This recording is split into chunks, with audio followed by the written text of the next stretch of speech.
दोस्तों, मैं हूं आपका होस्ट एंड दोस्त दीपक सिंह राजपूत और आप देखना शुरू कर चुके हैं बकलोली ज्ञान चैनल को। जैसा कि आपने एपिसोड 1 और 2 में जाना सोमनाथ एवं श्री मल्लिकार्जुन ज्योतिर्लिंग के बारे में, आज हम जानेंगे तृतीय ज्योतिर्लिंग श्री महाकालेश्वर ज्योतिर्लिंग की संपूर्ण कथा कहानी। महाकालेश्वर मंदिर भारत के 12 ज्योतिर्लिंगों में से एक है। यह मध्य प्रदेश राज्य के उज्जैन नगर में स्थित भगवान शिव का प्रमुख मंदिर है। पुराणों, महाभारत और कालिदास जैसे महाकवियों की रचनाओं में इस मंदिर का मनोहर वर्णन मिलता है। स्वयंभू, भव्य और दक्षिण मुखी होने के कारण महाकालेश्वर महादेव की अत्यंत पुण्यदायी महत्ता है। इसके दर्शन मात्र से ही मोक्ष की प्राप्ति हो जाती है, ऐसी मान्यता है। महाकवि कालिदास ने मेघदूत में उज्जैनी की चर्चा करते हुए इस मंदिर की प्रशंसा की है। 1235 इतिहास से पता चलता है कि उज्जैन में सन 1107 से 1728 ईस्वी तक यवनों का शासन था। इनके शासनकाल में अवंती की लगभग 4500 वर्षों में स्थापित हिंदुओं की प्राचीन धार्मिक परंपराएं प्रायः नष्ट हो चुकी थी। लेकिन 1690 ईस्वी में मराठों ने मालवा क्षेत्र में आक्रमण कर दिया और 29 नवंबर 1728 को मराठा शासकों ने मालवा क्षेत्र में अपना आधिपत्य स्थापित कर लिया। इसके बाद उज्जैन का खोया हुआ गौरव पुनः लौटा और सन 1731 से 1809 तक ये नगरी मालवा की राजधानी बनी रही। मराठों के शासनकाल में यहाँ दो महत्वपूर्ण घटनाएं घटी। पहला, महाकालेश्वर मंदिर का पुनर्निर्माण और ज्योतिर्लिंग की पुनर्प्रतिष्ठा तथा सिंहस्थ पर्व स्नान की स्थापना, जो एक बहुत बड़ी उपलब्धि थी। आगे चलकर राजा भोज ने इस मंदिर का विस्तार कराया। मंदिर एक परकोटे के भीतर स्थित है। गर्भगृह तक पहुँचने के लिए एक सीढ़ीदार रास्ता है। इसके ठीक ऊपर एक दूसरा कक्ष है जिसमें ओंकारेश्वर शिवलिंग स्थापित है। मंदिर का क्षेत्रफल 10.77 गुना 10.77 वर्ग मीटर और ऊंचाई 28.71 मीटर है। महाशिवरात्रि एवं श्रावण मास में हर सोमवार को इस मंदिर में अपार भीड़ होती है। मंदिर से लगा एक छोटा सा जल स्रोत है जिसे कोटतीर्थ कहा जाता है। ऐसी मान्यता है कि इल्तुतमिश ने जब मंदिर को तुड़वाया तो शिवलिंग को इसी कोटतीर्थ में फिकवा दिया था। बाद में इसकी पुनर्प्रतिष्ठा कराई गई। सन 1968 के सिंहस्थ महापर्व के पूर्व मुख्य द्वार का विस्तार कर सुसज्जित कर लिया गया था। इसके अलावा निकासी के लिए एक अन्य द्वार का निर्माण भी कराया गया था। लेकिन दर्शनार्थियों की अपार भीड़ को दृष्टिगत रखते हुए बिरला उद्योग समूह के द्वारा 1980 के सिंहस्थ के पूर्व एक विशाल सभा मंडप का निर्माण कराया। महाकालेश्वर मंदिर की व्यवस्था के लिए एक प्रशासनिक समिति का गठन किया गया है, जिसके निर्देशन में यहाँ की व्यवस्था सुचारू रूप से चल रही है। हाल ही में इसके 118 शिखरों पर 16 किलो स्वर्ण की परत चढ़ाई गई है। अब मंदिर में दान के लिए इंटरनेट सुविधा भी चालू की गई है। उज्जैनी के श्री महाकालेश्वर भारत में 12 प्रसिद्ध ज्योतिर्लिंगों में से एक है। महाकालेश्वर मंदिर की महिमा का विभिन्न पुराणों में विशद वर्णन किया गया है।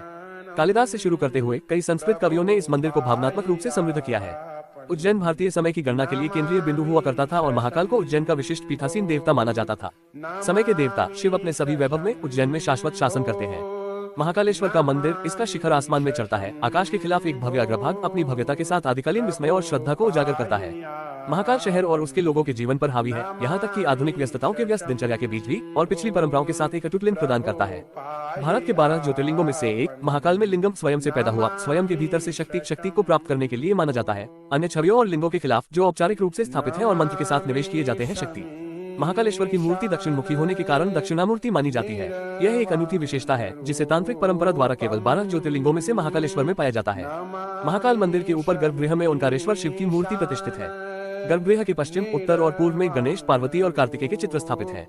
दक्षिण में नंदी की प्रतिमा है। तीसरी मंजिल पर नागचंद्रेश्वर की मूर्ति केवल नागपंचमी के दिन दर्शन के लिए खुली होती है।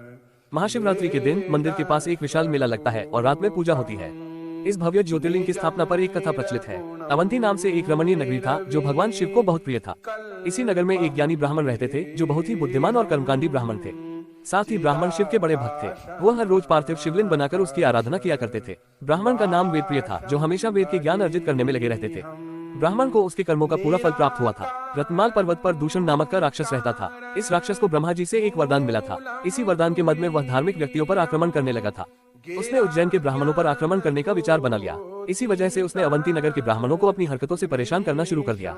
उसने ब्राह्मणों को कर्मकांड करने से मना करने लगा, धर्म कर्म का कार्य रोकने के लिए कहा, लेकिन ब्राह्मणों ने उसकी इस बात को नहीं ध्यान दिया।